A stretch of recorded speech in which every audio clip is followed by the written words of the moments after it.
Crime Classics, brought to you by Plymouth, with the reminder that tomorrow is the day for your first look at the big, bright, beautiful new 54 Plymouth.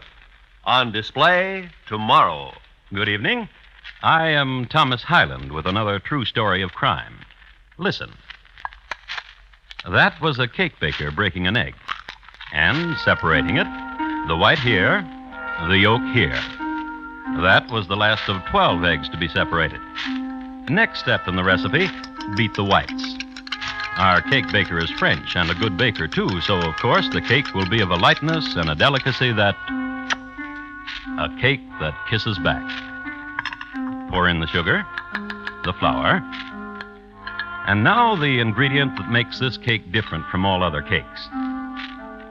You didn't hear anything because it was only a smidgen. And smidgens don't make any more noise. Not even a smidgen of arsenic, which that was. The noise comes later. So tonight, my report to you on the 7-layered arsenic cake of Madame Lafarge. Crime Classics, a new series of true crime stories taken from the records and newspapers of every land from every time. Your host each week, Mr. Thomas Hyland, connoisseur of crime, student of violence, and teller of murders. First, a message for all of you. This is the week, tomorrow's the day. The day the great new 54 high-style Plymouth comes to town, and a $25,000 contest with a chance for you to win a brand new 54 Plymouth or one of hundreds of cash prizes. You'll love the new 54 Plymouth. It's big, bright, beautiful. Longer this year with a low, wide, sleek silhouette. And inside, Plymouth brings to the low-price field the luxury of high-style interiors with an exciting array of new fabrics and color combinations for you to choose from. Power steering is available in the new 54 Plymouth. Full-time power steering to help you every mile you drive. And you like the way it makes parking in tight places a cinch because it does 80% of the work for you. 3 new Plymouth lines this year, too. New Plaza, New Savoy, New Belvedere.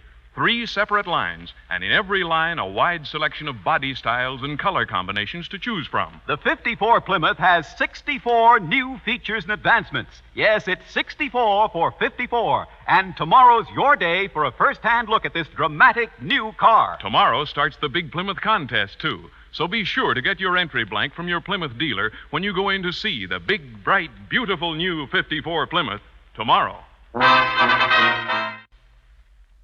And now, once again, Mr. Thomas Hyland and his report on the 7-layered arsenic cake of Madame Lafarge.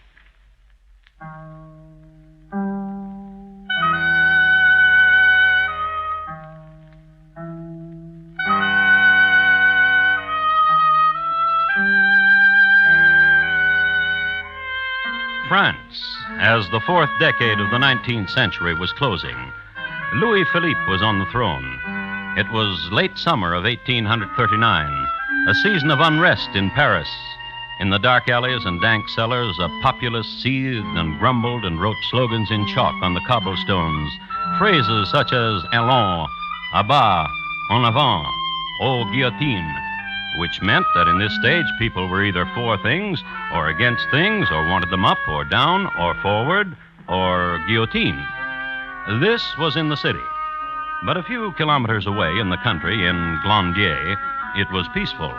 Summer was dying gently, and the folk took their cue from nature. I'm quite sure she will be eminently satisfactory, madame. Her name is Marie Fortuné Capello. It is music, no? Marie Fortuné Capello. Is she rich? She has 25,000 francs in her own name. Marie Fortuné Capello. She will make a most excellent daughter-in-law to you, madame. I personally will guarantee it. Huh? I only meant that she is of quality. I personally knew her father, an artilleryman to Napoleon. Stirring. Who froze to his cannon outside of Moscow. Commendable. So, you see, you have come to the correct marriage broker. Madame. Yes? Your son, Charles, he has been apprised of the arrangement you are negotiating for him? 25,000 francs. Yes, and her own trousseau. He has been apprised. Go to him then and tell him he is most fortunate. His beloved is not only of wealth, but of beauty. We are in agreement, madame? She's in good health? Excellent. She has never been married before? Never. Then we are in agreement. Therefore, if you please... 10% of 25,000. 2,500 francs. Here. 3,000. And 500 francs change. Madame, Yes? your son, your fortunate son, Charles, Yes? he still spends his time at the blast furnace? I cannot get him interested in anything else. Strange. I only say this because I recall in my youth there were other things to do. Strolling, picnics in the bois. My son Charles is a young man who likes to spend his time at the blast furnace. To each his own, eh, madame? Goodbye, madame.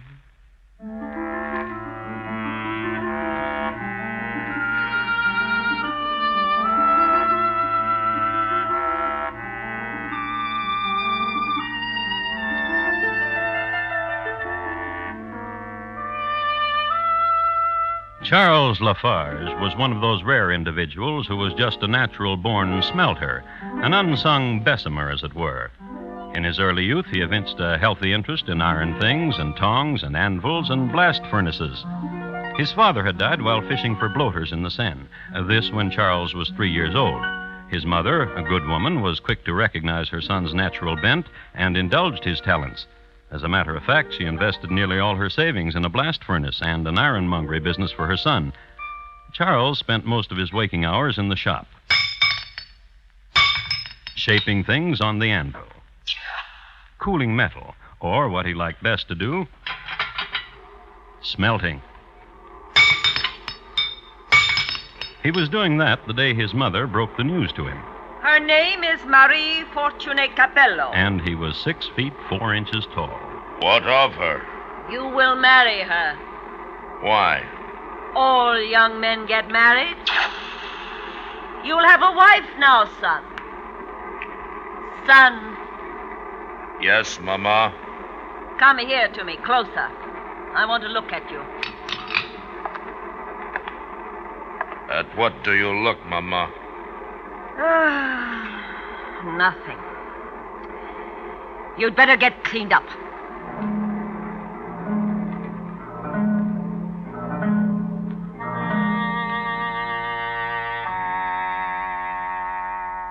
And he did.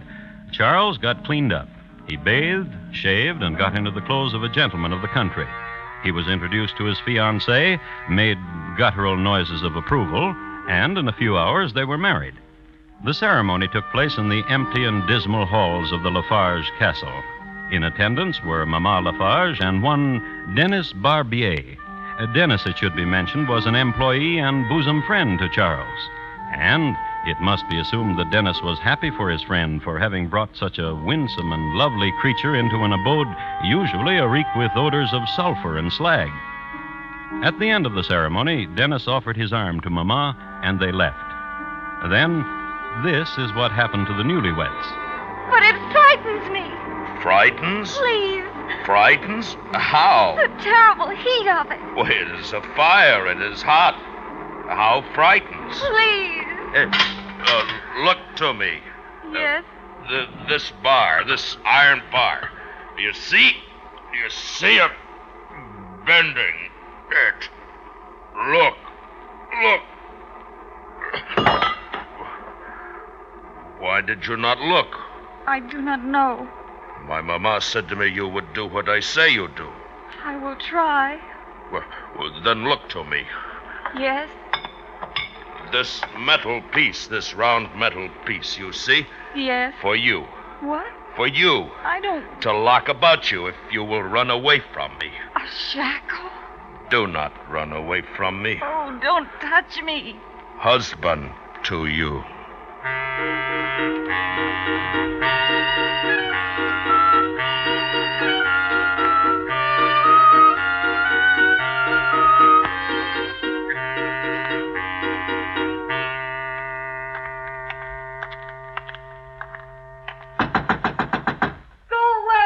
It is not your husband, madame. It is I. It is Dennis. It is Dennis. Dennis. What do you want? Your husband sent me to speak with you. May I come in? Your husband said I was to enter your rooms and to speak with you. Thank you, madame. To speak to me of what? Madame, how long has it been since you've been here in the chateau? You know it. 4 months more. Such joy you have brought to all of us. Of course, we have not seen much of you since you've locked yourself in your room for the most part, but if this makes you happy, all of us are happy. Say what you wish to say and get out. I bring sad news.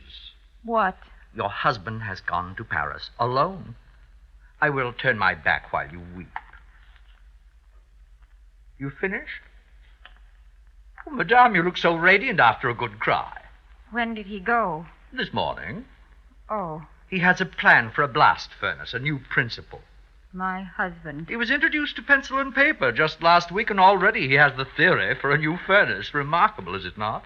I wish him well. He asked me, shy man that he is, to say another thing. The 25,000 francs, which is banked in your name, he wishes it. Where are you, madame? Poor madame. Where are you, madame? I would give it to him. Just a while ago, below at the furnace, he fashioned a thing. Oh, it's diabolical, the equipment your husband can make. Before he left, he lifted it up with both hands and said, "Just my wife's size." Ugh. And if I give it to him? He will have compassion for you. He says only that. He will honor your desire to remain alone. Very well. Ah, you are a good wife. Oh, a word. Yes? I, too, have compassion for you. You must understand that. Compassion? Why? Your husband is a brute. He is a brute. He is also an imbecile. Yes. He is better off if he is dead. Yes. What? I said yes. He is better off if he is dead. Of course he is. Madame, I take your leave.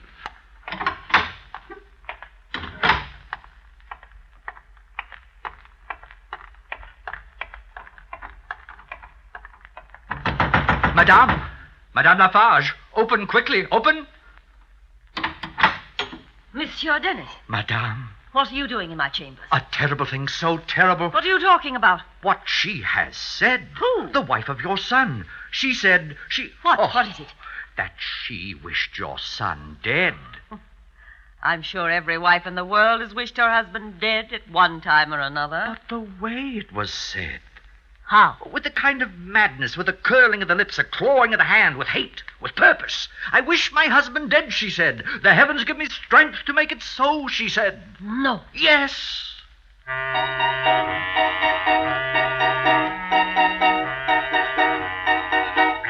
This banter kept up a few moments more. Then Mama became firmly convinced that she had a potential murderess for a daughter-in-law. Dennis, on the other hand, went to the pharmacy and bought some arsenic.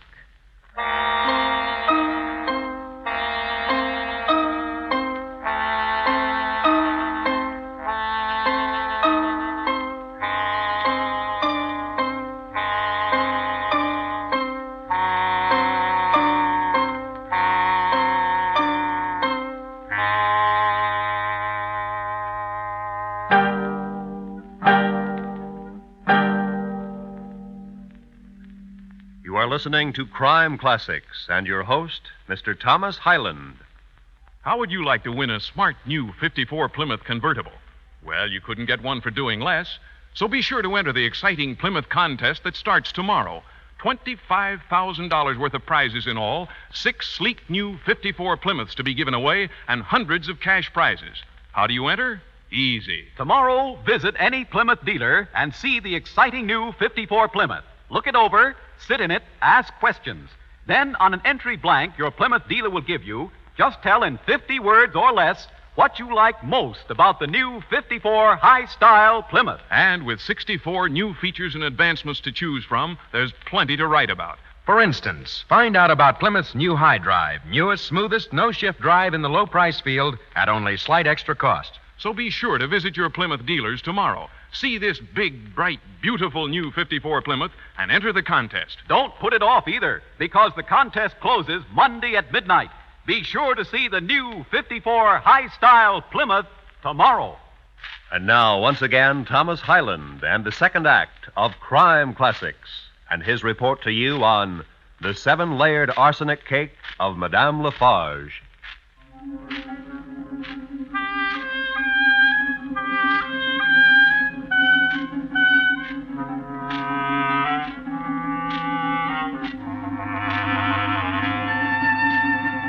If you happen to pick up any standard almanac of France for the year 1840 and look up the climate for the first week of the year, you will read Il fait froid. That's the French way for putting it that there were blizzards and snows and hails and sleets and cold rains. As a matter of fact, this was one of the most miserable weeks in the annals of French weather. It is only legend, but it's worth mentioning. A freak storm up from the provinces caused a fall of frozen bloaters on the banks of the Seine. And northward, in the town of Glandier, the blizzard swirled bleakly around the parapets of the Lafarge castle. But on the main floor, in a kitchen lighted by a roaring blaze and warmed by a scene of domestic enterprise... No, you must take the dough and roll it. There, on the table of my aunt. Your aunt must have been too generous, Madame Lafarge, to have given you so much furniture. Knead the dough, daughter-in-law. And now I must ask you a question. What is it? Do you hate my son, your husband? I will answer you. At times I do hate him. This I can understand. But do you wish him dead? Oh, no. Oh, perhaps in a burst of fury, yes, but... Oh, no, he... Yes? Like a child.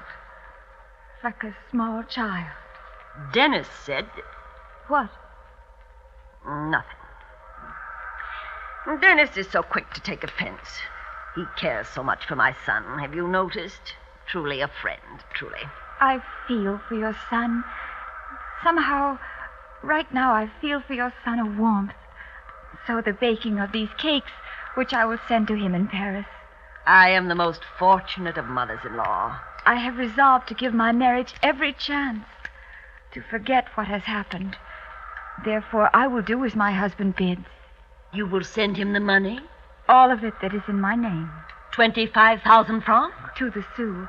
I will send it along with the cakes. Marie. Yes, dear mother-in-law? You are good. It is important that Charles build his blast furnace.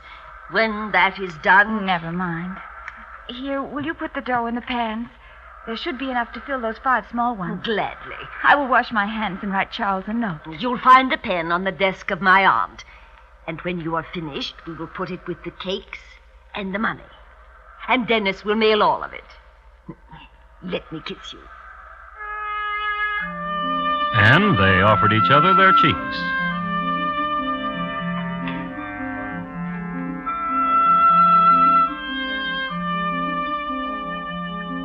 Then Marie washed her hands and wrote her husband a tender note. Madame Lafarge put the cakes, 5 small ones, into the oven, which her aunt had willed to her, and dozed for a while in her aunt's favorite chair. Then the cakes were ready. They were iced and wrapped.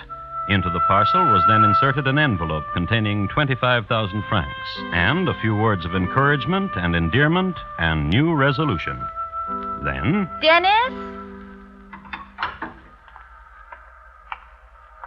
Madame and Madame. Dennis, take this parcel and mail it to Monsieur Lafarge in Paris. It contains cakes and money, so mail it with dispatch. And Dennis, my mother-in-law and I would appreciate an opportunity to become more... Well, you may spend a few days where you wish, Dennis. Not here. Not here, Dennis. Not here, Dennis.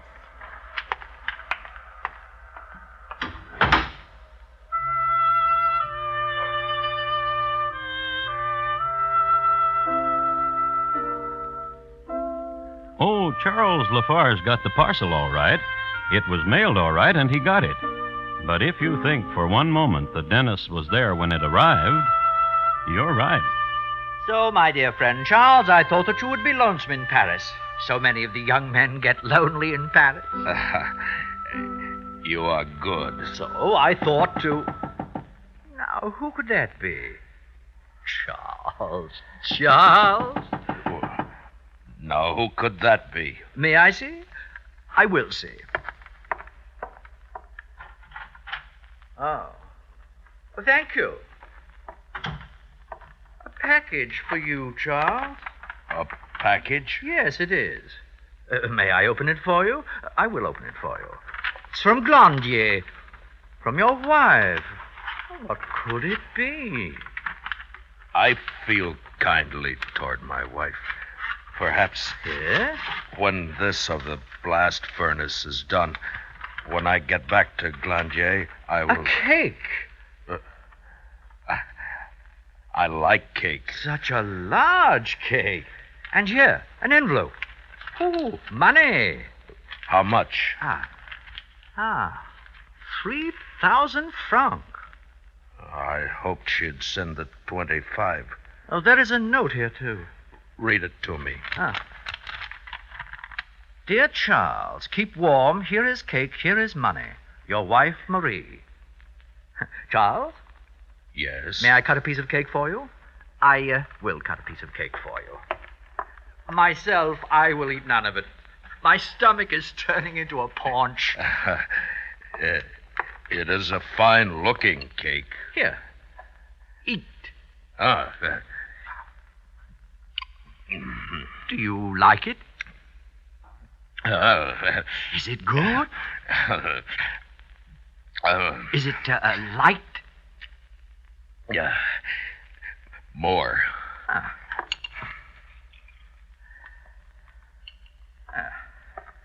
Here. Eat.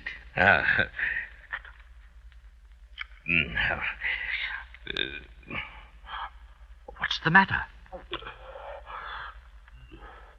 The cake lies against my heart. Oh? Painfully. With much...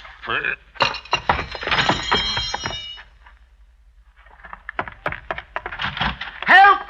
Help! My friend is sick. Doctor! Doctor! My friend has eaten of cake and he is sick. His wife sent him cake and he is sick.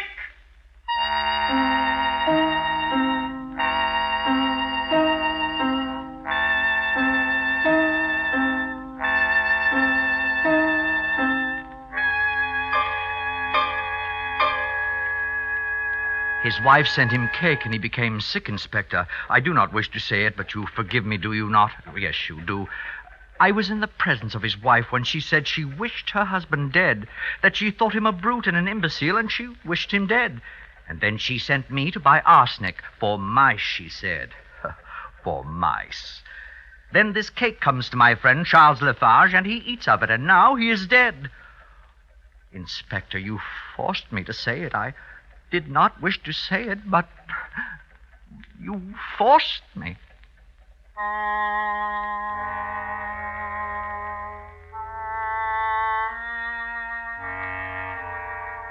Marie Fortunée Capello Lafarge was arrested on the charge of murder. She was put in prison in January 1841 and brought to trial in July.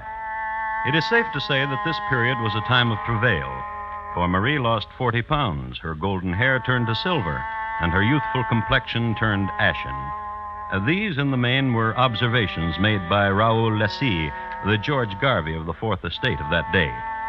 Nor, during the trial, were the interrogations less unmerciful. She was asked, first of all, whether she loved her husband. Less, perhaps, than other women. More, perhaps, than some. And did she ever say she wished him dead? No, not meaningly. May I make a statement? My name is Denis Barbier. Charles Lafarge was my good friend. We addressed each other in the second person singular, familiar as tu. I grieve for his death. I grieve that his widow has been placed in such a precarious position. Yet I am forced to say that I, Denis Barbier, friend of Charles Lafarge, did hear Marie Lafarge wish her husband dead meaningly. You provoked me. Poor little thing. You did. You provoked me. If you wish to say so, I will not disagree. Wife to my friend Charles Lafarge, now dead by poison. Of arsenic, indeed, which Dennis himself had purchased. I myself purchased the arsenic and gave it to you. It was for mice. For mice, if you wish to say so, I will never disagree. It was for mice. For mice. Ask my mother-in-law. Ask her. Madame Lafarge. Very well. I recall no mice. I run a clean chateau. And your daughter-in-law says for mice. I say you killed my dear friend Charles Lafarge. Murderous! No! Murderous! No! Yes! And what of the cake? There were 5 small cakes. There was but one cake, a large cake of 7 layers. Ask my mother-in-law. Ask her. Madame Lafarge. I do not remember. You yourself put them in those 5 pans. I do not remember. Murderous! No! Yes! And what of the money? From the bank, I took 25,000 francs and put them in the parcels. There was only 3,000 francs in the parcel. Murderous! Murderous! Murderous!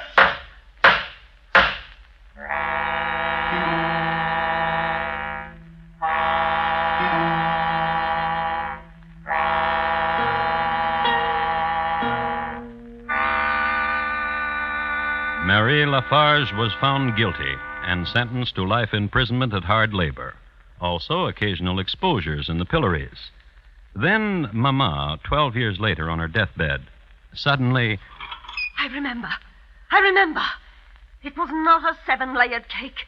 It was 5 small ones which Marie sent to my son. Something must be done. And something was done. Marie Lafarge, who had already served 12 years, had her sentence reduced to just 5 more years. Then she was sent to a home. Then she killed herself.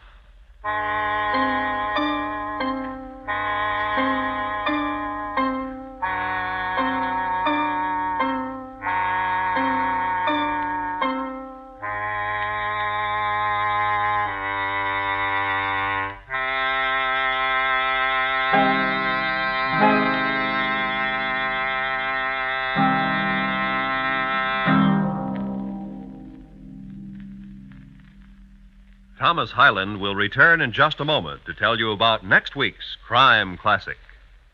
It's big, the 54 Plymouth. It's bright, the 54 Plymouth. Big, bright, beautiful too. The 54 Plymouth is the car for you.